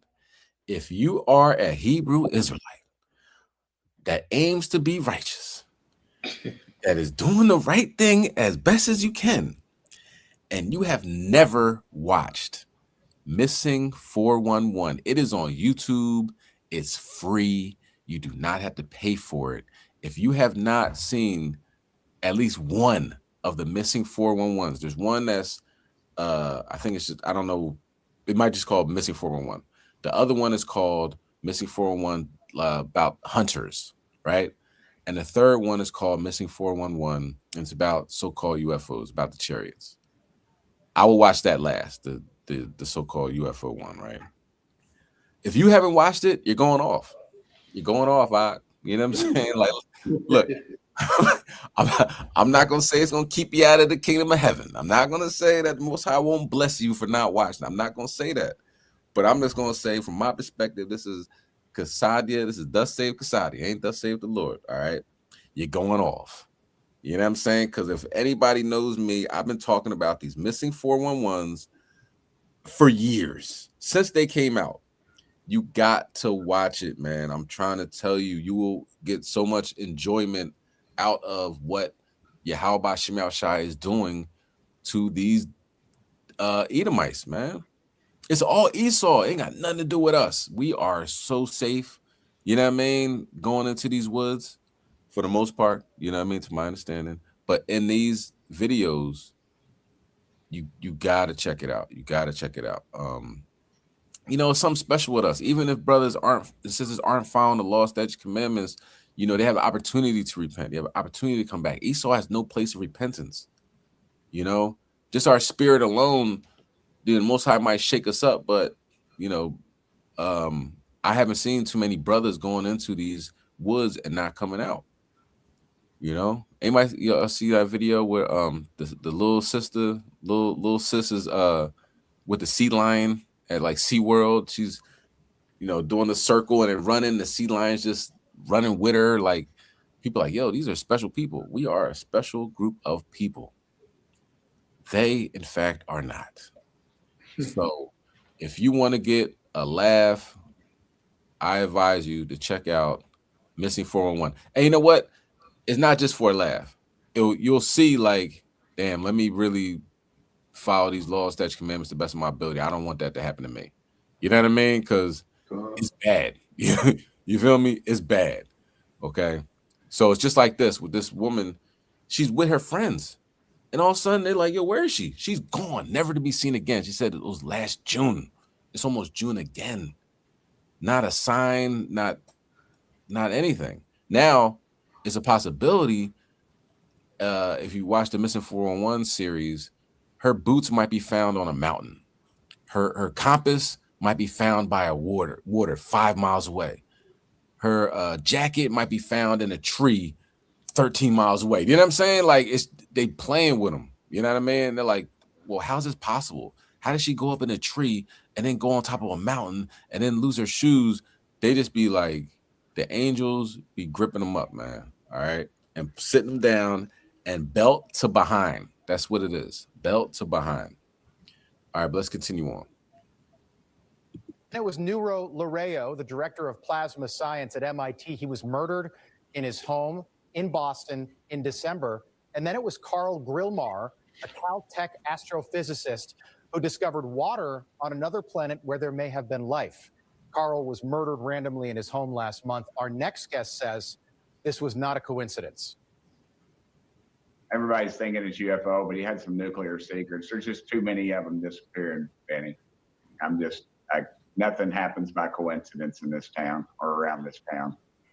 Tennessee Congressman Tim Burchett is joining us. He's also a member of the Oversight and Foreign Affairs Committee. Congressman, good to see you.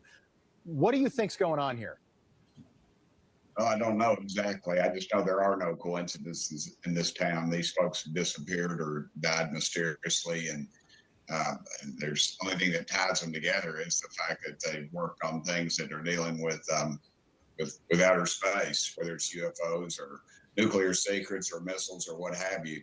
But I think we need full disclosure. When I'm in a meeting, in a closed door meeting, and I ask about the president's points on these, and then I'm told by some arrogant, unelected bureaucrat that the president is on a need-to-know basis, I think that says everything it needs to be said about what's going on. I think there's an arrogance, there's an underlying, and I talked to the president about this. I said, it's just layers of the onion, Mr. President. You peel one off, and there's another one underneath. You put your top people in, and it's too much to clear out in 4 years. And it's just, we've got a real problem, I think, in this area. And I think you've got some arrogance. When I sit in a meeting, some punk with a man bun is sort of running decorated military officers in the meeting there that are basically unallowed to say anything, and you can read their faces what's going on. Well, General McCaslin, he was not a minor player at Wright-Patterson Air Force Base. He was there for more than 35 years. At one point, he was the top guy at that base, and he just disappears. His family has no idea what happened. Do you think the cases are connected, or do you think this is just some absolutely wild coincidence? Because all four of these people are also connected in some way. Yeah, I think some of them could be a domestic issue, but I think overall, I think there is a connection there. Okay, so you do think this is a conspiracy? I don't think we're ever going to know, because it'll come out, and it gives enough time for the trail to go. It's like when a kid in Washington, D.C. gets, they find him dead, and they claim that he was mugged, yet his watch and wallet and he's got cash on him are not taken.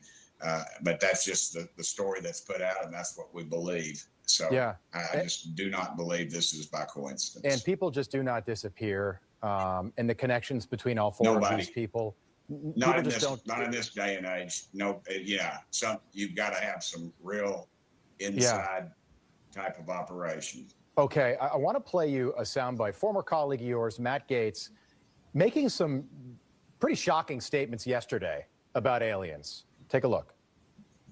I had someone come and brief me who was in a military uniform, worked for the United States Army, that was briefing me on the locations of hybrid breeding programs where captured aliens were breeding with humans to create some hybrid race that could engage in intergalactic communication. Aliens that were living were in forced breeding programs with humans that had been abducted from war zones and from even the caravans of migrants. All right. I mean, now let's real quick.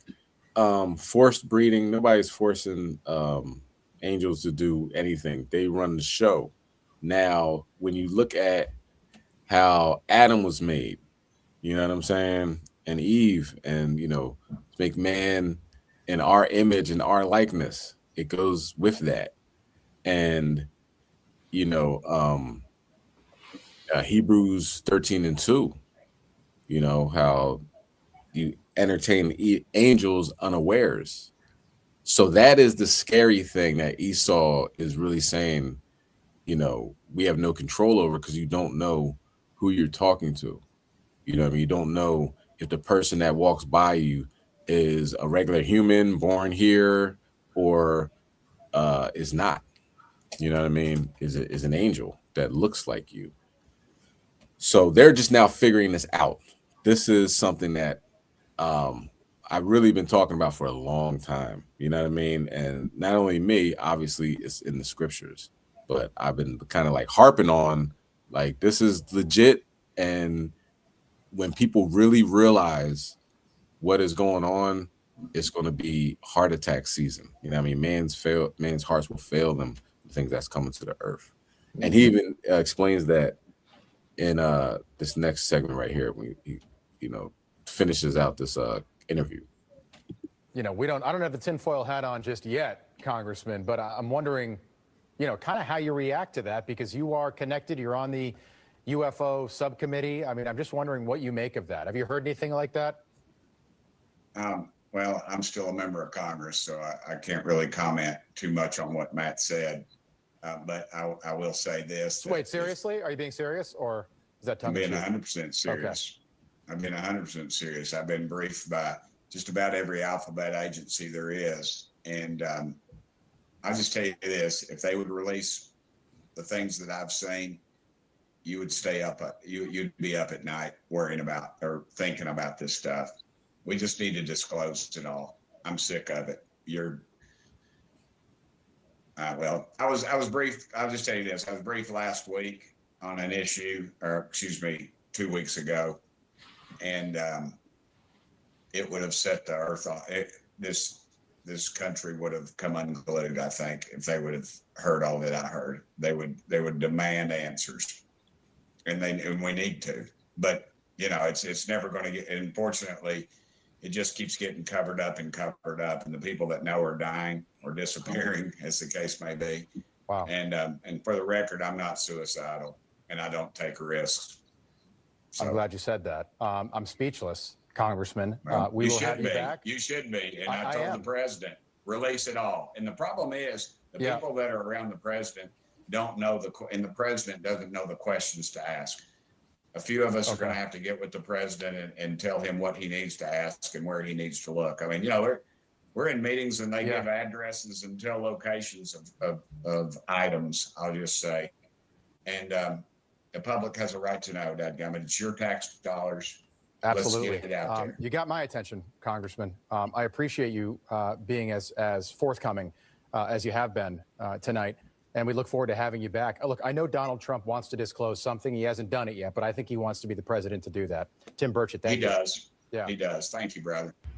Efficient than chemical. Okay, so just like it, rewind that one. Yes, so that is Congressman from Tennessee, Tim Burchett, letting you know that if you knew what he knew, you wouldn't be able to go to sleep. Now, as far as Israelites go, we're like, yeah, we know already. You know what I'm saying? Y'all kind of late. Esau always late, man. Esau late with everything. Comes to like fashion, lingo, whatever, man. He's just mad late, He's like, yes, I'm going to raise the roof. Is that what you kids do nowadays? Like Esau, man, like you gotta catch up, man. You late. So, you know what I mean? We ain't trying, there ain't no point of letting them know what's going on. You're gonna find out one way or another. You're gonna find out the easy way, you're gonna find out the hard way. I prefer the hard way. You know what I'm talking about? and think about all the centuries of oppression and lynching, you know, slavery, abuse. I just seen something out of the corner of my eye. That's why I looked over there. Like, so we, you know, we surrounded, man, for real, for real. We surrounded by Most High One. You found the law, statutes, commandments. You surrounded by angels. It's legit. Okay, but yeah, let me mark that one. Come back to that afterwards. See if we can see it on camera. It's like, yeah. Okay, what I was saying, all the centuries of abuse and neglect, benign neglect, government, you know, issued racism, you know, redlining, putting highways through our neighborhoods, you know what I'm saying, dropping bombs on Move and Tulsa, Oklahoma, and you know, the Rosewood race riots, all that stuff. It all adds up, man. It all adds up to being, you people are going to feel a lot of pain really soon. If you haven't already, it's going to, once it starts, it ain't gonna stop. You know what I mean? Oil prices still going up. Trump lying. Every time he lies, it comes down. Like, that's a devil for you.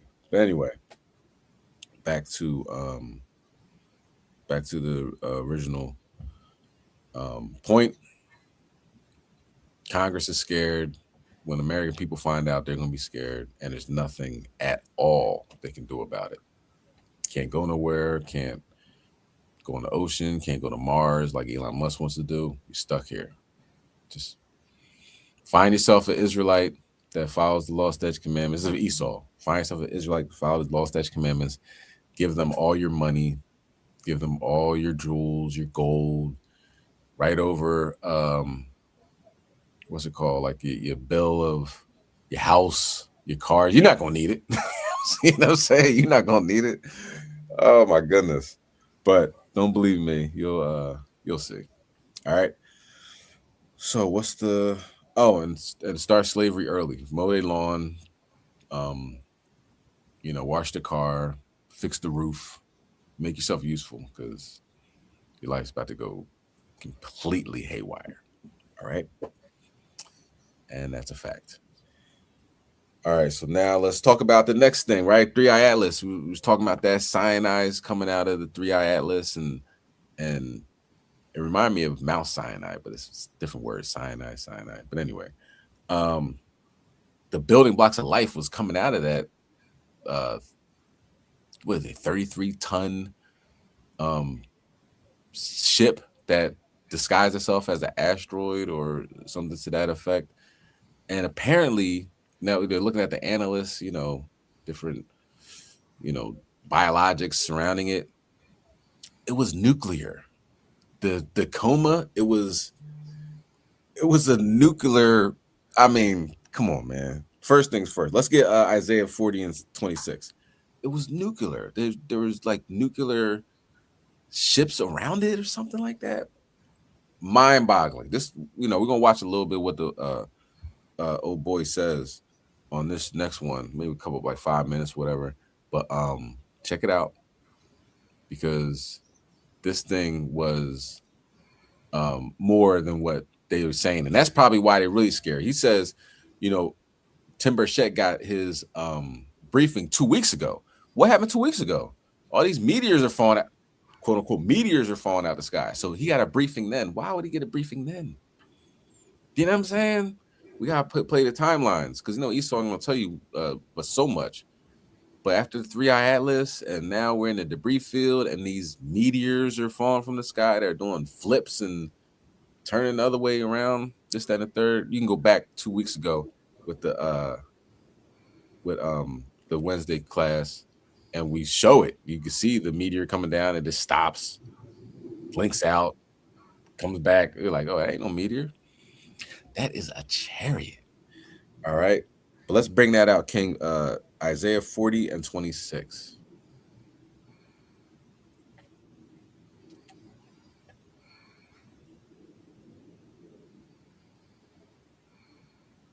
You there, Rob? Shikani? All right, I got it. Isaiah chapter 40 and 26. Lift up your eyes on high, and behold, who have created these things, that bringeth out the host by number. Like, who created 3i Atlas? We could say, oh, I believe it was an asteroid, brother. Ain't no chariot and this, that, and third. Well, who created it? Either way. Exactly, right? Yahweh Shemel Shah, right? And they're, you know, he's the architect, Yahweh Shai, the builder. All right. Out of the host of by number, he called them all by names, by the greatness of his might, for that he is strong in power, not one faileth. Okay, so we're gonna get to that.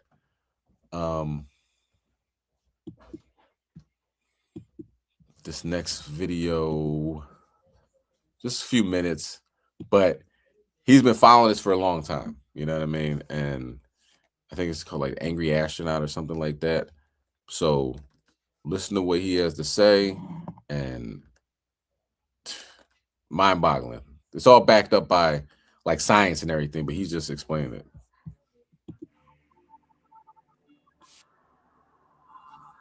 What if I told you that the third confirmed interstellar object to ever visit our solar system isn't a comet, it's a starship, a modified asteroid running on fusion power, trailing a cloud of tiny fusion-powered drones or nanomachines that are literally manufacturing water, methanol, and who knows what else right in front of our telescopes. Well, you probably wouldn't be too surprised. That is, if you watch my channel regularly, because I've been talking about that for quite some time. But hey, everyone, it's the Angry Astronaut again, and today we're doing a full deep dive on 3i Atlas. Yeah, I know I said the last episode was the final chapter, but this is a new beginning. If Friday the 13th can do it, I can do it. And I'm breaking this into clear chapters so you can follow every insane data point, every anomaly, and exactly why the artificial hypothesis I've been hammering since this thing showed up is not wild speculation anymore. It's the most logical explanation when you stack everything together. We're talking 10 times natural deuterium levels, water being produced in the coma like a factory, an anti-tail that flips off the solar wind, nickel and methanol that shouldn't exist, UFOs caught over Mars on both my channel and others, and a Jupiter flyby so precise it's basically a parking maneuver. Buckle up, because this is going to be long and detailed. And by the end, you'll see why Avi Loeb himself keeps publishing this stuff without laughing it off. Let's go. Good afternoon, alien enthusiasts, and welcome to another Angry Alien Bulletin. Amazingly, we're still talking about 3i Atlas. It wasn't the final chapter. It's a new beginning. Remember the Friday the 13th Part 5 movie? Well, most of you probably don't remember that. Came out right after Friday the 13th Part 4, a final chapter, and it was a new beginning because everybody knew that they were lying to us about that being the final movie.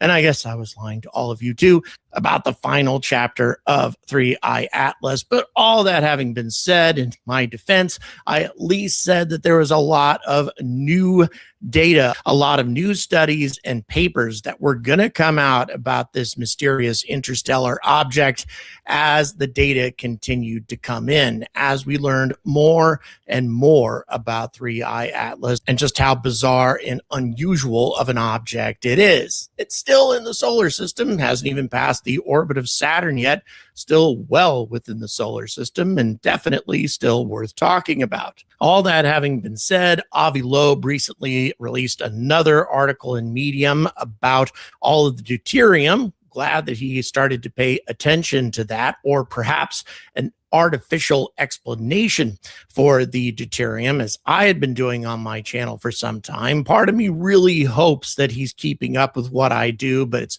kind of hard to say for certain. But he's definitely talking about the deuterium in 3I Atlas's coma possibly being a techno signature. And what adds on to that is a new study came out also that has nothing to do with Avi Loeb's article that says for some bizarre reason this deuterium-rich water is coming from something in the coma rather than the nucleus. That is very strange. All the water, all of the sublimation from a comet should be coming from its nucleus, not from some mysterious point of origin in the coma somewhere. But that's exactly what is happening. And that's just to get started. In addition to that, we have new UFO sightings on Mars that are coming out at about the same time as we have 3I Atlas passing through the solar system. My channel actually reported a UFO sighting that took place just before 3I Atlas made its close approach with Mars. And now we have more sightings from the Perseverance rover. So in short, we have quite a lot of things to cover about 3I Atlas today. So let's get going with a new beginning.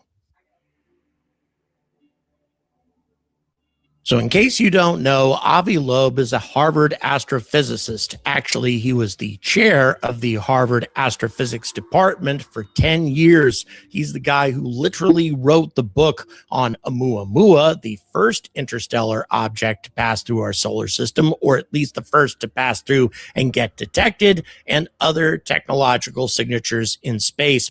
And he just published yet another detailed Medium article breaking down the latest spectroscopic data on 3I Atlas. The water vapor in 3I Atlas's coma has a deuterium to hydrogen ratio of roughly 1 deuterium atom for every 100 hydrogen atoms. That's 10 times higher than any natural comet ever measured in our solar system or anywhere else. And there's also methane in 3I Atlas's coma, and it too is enriched with deuterium. For context, comets and icy bodies form with deuterium to hydrogen ratios of around 0.015% to 0.03% at best. Interstellar clouds are even lower. This level of enrichment seems like artificial processing. Deuterium isn't just rare, it's the premium fuel for fusion reactors. You separate it from seawater or ice, concentrate it, and you've got the key ingredient for clean, high-thrust interstellar propulsion. And Loeb points out that this isn't just some tiny spike. It's consistent across the entire coma and persists even as the object moves outbound away from the sun. Natural sublimation or cosmic ray processing can't explain this at this scale. Something is actively concentrating or producing deuterium-rich volatiles, and that sets up perfectly for what comes next. All right, so those are the various bizarre things that Avi Loeb had to talk about, but really we're only just getting started here. So right on the heels of Avi Loeb's piece, astrobiology.com drops this article, quote, unique water release mechanism uncovered in interstellar comet 3I Atlas. That may not sound all that exciting, but it actually is. Utilizing high-resolution radio data from China's Tianma telescope, the team found something wild. A huge fraction of this deuterium-rich water, up to 80% of it before perihelion, is not coming from the nucleus. It's coming from, they say, icy grains and dust particles scattered throughout the coma itself, an extended source that's actively releasing water. The paper calls the mechanism pronounced and unusual and says it defies standard cometary models. Natural comets release water when sunlight heats the nucleus ice. Here, the coma is doing the heavy lifting, like a distributed cloud of mini reactors cracking or recombining ices on purpose. Add in the deuterium enrichment and you start seeing a pattern. Something in that coma is processing material at an industrial scale. Now, let's add in the anti-tail. Hubble images show a massive sunward-pointing structure made of large particles that completely ignore the solar radiation pressure and solar wind that should be blasting everything anti-sunward. Loeb has written multiple papers on this. I've put out a number of videos on it. It's not dust being pushed. It's either resisting or being actively propelled. Then there's the nickel.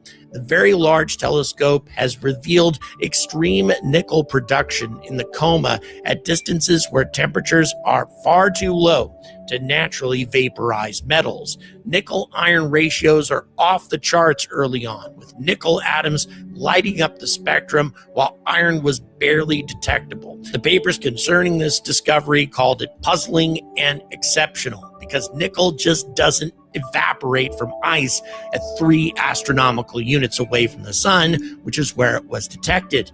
And then methanol, the ALMA Observatory announced 3I Atlas is absolutely bursting with it. Methanol to hydrogen cyanide ratios between 70 to 120, insanely high. And again, coming from both the nucleus and the coma. So here's the connection that I've been shouting from the moment that this was discovered. Methanol is easily produced by the electrolysis of water and carbon dioxide, both of which are ridiculously abundant around this object. You run current through H2O and CO2 and boom, you get CH3OH plus oxygen, which is methanol plus oxygen. That's not just exotic chemistry, that's a straightforward industrial process. And what powers electrolysis? Electricity, which a fusion reactor produces in abundance. Okay, so now that we know all of these strange anomalies, and really that isn't all of the anomalies associated with 3I Atlas, not even close, and we haven't even talked about the Mars sightings yet, what are some artificial explanations for what we are currently seeing? We certainly have some natural ones, although really they're starting to wear a little thin at this point. It's becoming a little less believable that all of these bizarre things that have never happened with any natural comet that we have ever seen, including, by the way, the other 2 interstellar objects that we have observed passing through the solar system. None of these things have ever happened before, and now they're happening with 3I Atlas. If it isn't something natural, what's an artificial explanation? Okay, so it's time to get technical because this is where the artificial hypothesis goes from cool idea to this explains everything. Okay, so if you want to watch the rest of it, it will be available Cyrac 20 and 6 playlist, Wednesday wake up call number 86. All right. Let's see. Okay. Because then it gets technical, and then, even more technical than that. And you'd be like, all right. You know what I mean? Layman's terms, that ain't no daggone comet. You know what I mean? And it has nuclear nanoparticle fusion chips surrounding it, which is wild. And I think those nanoparticle fusion chips that was surrounding 3I Atlas and still are the things that are falling from the sky and hitting Babylon. Yeah, it's a lot to unpack. Okay, so pretty much what this comes down to is the Most High is severing the wicked and the just. Be on the good side because, Congress is scared. The president's bombing everybody. The devil knows he has but a short time. And you got people walking around that are extraterrestrial, if you will. This is what we're dealing with. This is what it is, From lying, I'm flying. Okay. But anywho, explosion in Providence, Rhode Island. 13 people injured or hospitalized. It's a lot. It's a lot going on. So let's get to Psalm chapter 19, verse 1. And then we're going to do our health segment, of course, for the last bit. And we all good. We all good. Like, share, and subscribe. Hit that like button, Bubba Shaw. Okay. Let's go to Psalm chapter 19. We'll start at verse 1.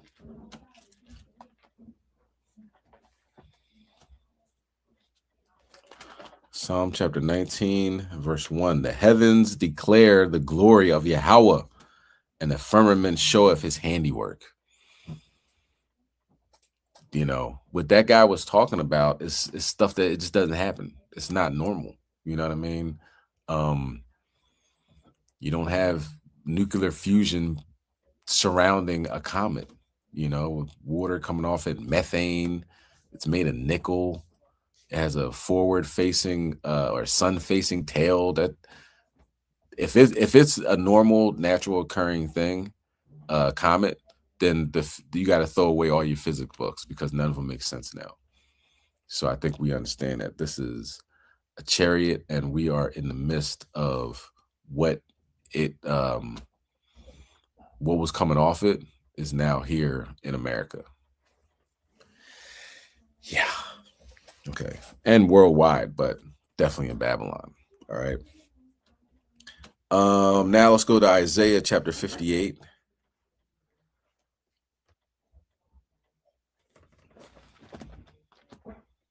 This next the health segment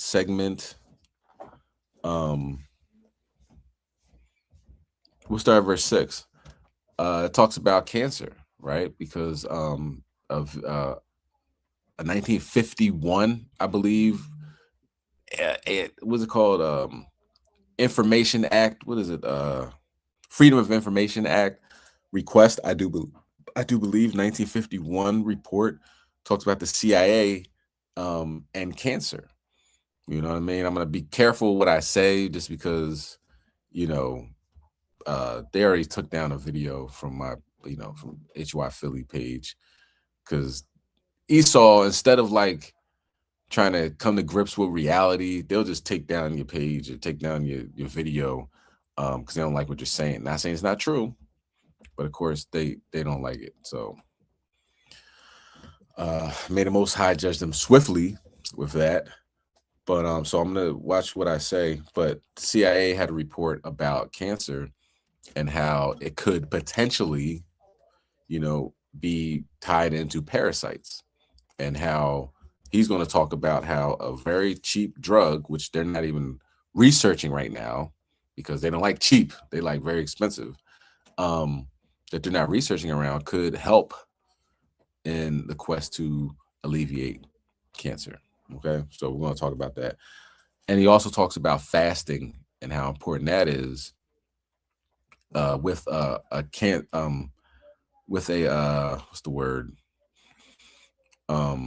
program. I can't think of the word, but like how they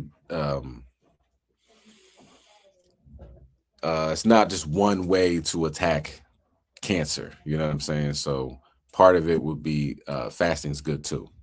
Okay, so Isaiah chapter 58 and verse 6. Is not this a fast that I have chosen, to loose the bands of wickedness, to undo the heavy burdens, to let the oppressed go free, and that ye break every yoke? So fasting is very good to get these demons away from you. You know what I'm saying? Get these evil spirits away from you. Verse 7. Is it not to deal thy bread to the hungry, and that thou bring the poor that are cast out to thy house? When thou seest the naked, that thou cover him, and that thou hide not thyself from thy own flesh. So doing right, doing good for the less fortunate. Even though you might be the less fortunate, you know what I'm saying? Like we ain't got it, you know what I mean? But helping out your fellow brother, helping out your fellow sister, is a amazing thing to do while you're fasting, following the laws of God. Verse 8. Then shall thou light break forth as the morning, and thy health spring forth speedily, and thy righteousness shall go before thee the glory of the Lord shall be thy reward. So very good for your health. You know what I'm saying? Not eating all the time, not always, being addicted to food. The food's terrible anyway. GMOs, bioengineered ingredients, you know what I'm saying? But that, I mean, don't eat anything at all. Just eat the best stuff you can eat, put in your body. You know what I mean? But having a break with all that, food and water, is it can help, it can benefit, issues you have in health-wise.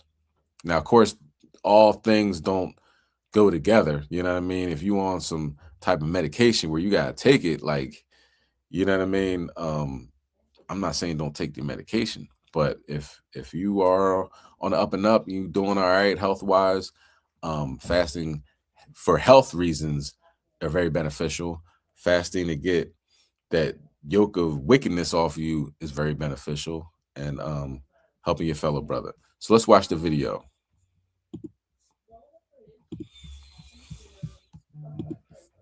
Let's see, here we go. Cancer is actually a parasite, believe it or not, and the cure cost $5. A drug designed to kill parasitic worms just helped 3 stage 4 cancer patients into complete remission. And absolutely no major cancer center will run a clinical trial on it. How does a drug that kills parasites also kill cancer? At the molecular level, cancer really is a parasite. It consumes your resources, it spreads into new territory, and cancer runs the exact same survival machinery that parasites and fungi have been using for billions of years. In 2025, over 2 million Americans were diagnosed with cancer. Cancer in young people is up 79% in 30 years. Colorectal cancer went from the 4th leading cause of cancer death in young men in the 90s to number 1. And I just want to mention something about survival rates too. If anyone ever tells you that they're improving, realize that survival success in cancer means this. If you survive for 5 years, it's a success, okay? And so if you die past the 5 years, you're still considered successful. So first, let me give you a little foundation of what cancer is. The first thing you need to know is in your cells, you have these things called mitochondria. Those are the energy factories in the body. And from every unit of glucose, you make 36 units of energy. They call that ATP. Now, I'm not going to get into the details of how it morphed in our bodies and became part of us, but we made an arrangement that the mitochondria makes the energy and we provide the home for this bacteria. When it's exposed to toxins or radiation and it becomes damaged, now it's going to actually take a different pathway to make energy, okay? Because in the body, it's all about energy. When it reverts into this other system of making energy, this is an ancient system, okay? And it's not very efficient. It's a backup system outside the mitochondria. This system exists in bacteria, it exists in funguses, it exists in all different types of life forms. And this system of energy is very crude and it doesn't make a lot of energy. It's very inefficient. And when I say inefficient, the mitochondria make 36 units of energy per glucose. This only makes 2 units of energy per glucose. And this is what cancer is, okay? A Nobel Prize winner named Otto Warburg discovered this nearly 100 years ago. And this is why when they diagnose cancer, they use a PET scan. What is a PET scan? Well, they inject you with radioactive sugar and then scan the body with this machine. And then the cancer will light up very bright on these scans. And so when you do a PET scan, they can see areas in the body where there's a lot of metabolism of sugar. Okay, that's where you have cancer because cancer is eating that up. So cancer is using this old backup system. It's a primitive survival mode called glycolysis. One of the problems for our cells is there's a lot of waste from this crude machinery, and it's producing a lot of lactic acid. And cancer can thrive in that environment where our cells have a hard time. If there's damage in your lung from smoking, for example, and there's inflammation, cancer might travel into that area. Now, I will say that cancer also has some backup plans too, because it's very, very adaptive. It can also live on an amino acid called glutamine. It also can live on branched chain amino acids. And in advanced cases, it can even live on ketones. That's for a different video. And I know this sounds depressing because, like, what are we going to do? Just hang in there. I'm getting there. So now what does cancer have to do with parasites? Well, if you think about it, the backup system, glycolysis, okay, is one of the oldest metabolic pathways on planet Earth. Researchers have identified 3 different survival systems that parasites, fungus, worms, and cancer all use to survive. The first one is an internal scaffolding. The scaffolding is an internal skeleton that makes up the structure. And what's very unique about cancer and parasites is they both are rapid dividers. Like even a tapeworm, for example, can produce 50,000 eggs a day. Cancer cells divide nonstop because they basically don't have any more breaks. It's all accelerator. And so if we take an anti-parasitic drug, fenbendazole, this is a drug that grabs onto these little tubular proteins and breaks the scaffolding down. And all of these other anti-parasitic drugs, whether it's ivermectin, natural herbs like wormwood, black walnut hull, and clove, do the same thing either directly or indirectly. The second survival mechanism is they turn off this self-destructive button. Normally, when there's damage within a cell, it actually commits suicide for the greatest good of your body. These parasites, these fungus cancer cells, have this little sign on them that says, "Don't kill me," okay? And this somehow tricks the immune system into thinking that it shouldn't kill them. The anti-parasitic drugs and natural remedies actually just remove this little badge, so that way your immune system can take over and kill them. So a lot of people ask me, what supplements do I recommend? Now, of course, I'm not biased of my own high-quality supplement line, but if you go to Amazon and type Dr. Berg supplements, you'll find more information.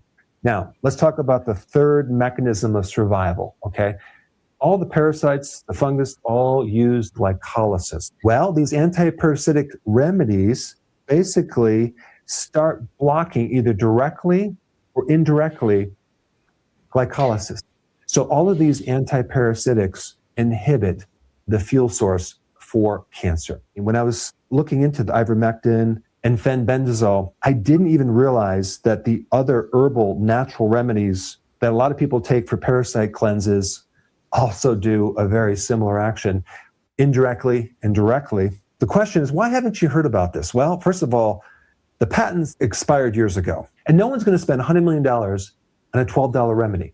Most of the research, which I'm going to put links down below, are from universities in South Korea, India, and small labs. No industry funding, no conflicts of interest. There's also quite a bit of published case studies documenting these antifungal results in stage 4 patients with cancer that have resistance to chemotherapy. Another interesting study in 2025, fenbendazole targets regular cancer cells and cancer stem cells. These are the seeds that survive chemo and regrow tumors. 100% survival in treated mice, 0 in untreated controls. These compounds even work in chemo-resistant cancers. So yes, you need to cut out the sugar and the refined carbs and the refined grains and the refined starches, because all of that will feed cancer. And I know some people are going to have questions. If I have cancer, do I have to also avoid glutamine and branched chain amino acids and ketones? That information is in another video I'm going to put down below, because what you want to do if you have cancer, and I'm not telling you to try these remedies or not try them. I'm just giving you information to do further research. But if you have cancer, you need to do multiple things, because cancer is very smart. And there's a video I did that talks about how to rotate the diet. So as soon as the cancer starts adapting to one fuel source, you change it to another diet and you keep rotating it. But the other thing you have to realize is that the immune system really is the most powerful thing to kill cancer. And there's 2 cells, one called the killer T cell, and number 2 is the natural killer cell. Both of these immune cells directly kill cancer. And there's 4 things you can do to support these 2 cells, okay? Number 1, you can start to increase your vitamin D levels, but you don't want to just take a little bit of vitamin D, like 600 IUs. That's not enough for the immune system, especially for these 2 guys right here. Fasting, regular fasting, in prolonged fasting is probably the most powerful weapon. I've done a lot of videos on that, and I talk about why. Sleep also helps to support these two cells, and exercise. So given that information, the antiparasitics, both medication and even some of the natural remedies, have the ability to dismantle the survival mechanism of not just parasites and worms, which are basically the same thing, but also cancer. Why? Because cancer behaves like a parasite. Now, the absolute next most important video for you to watch is what to eat when you have cancer, okay? And how to rotate your eating plan. And for that information, it's right here, this video. All right. So, of course, that's important. What you put in your body is super important when it comes to your health and well-being. All right. That's just about it. You know what I mean? Hopefully, this class was edifying. You can see that we are in a unique time period in life where the Most High God is severing the wicked from the just. Do everything in your power to be on the side of the just. And, you know what I mean? You know, read, fast, meditate, follow these laws, statutes, commandments. Do the best you can in this time period, because, you know, it's all or none. You're still alive. You can still hear the sound of my voice. Most High God hasn't taken you off this planet yet. You are so-called Black, Hispanic, and Native American. Just go hard, man. You know what I mean? God got you. All right. So Kom Yashala, we got next. Shalom. Shalom.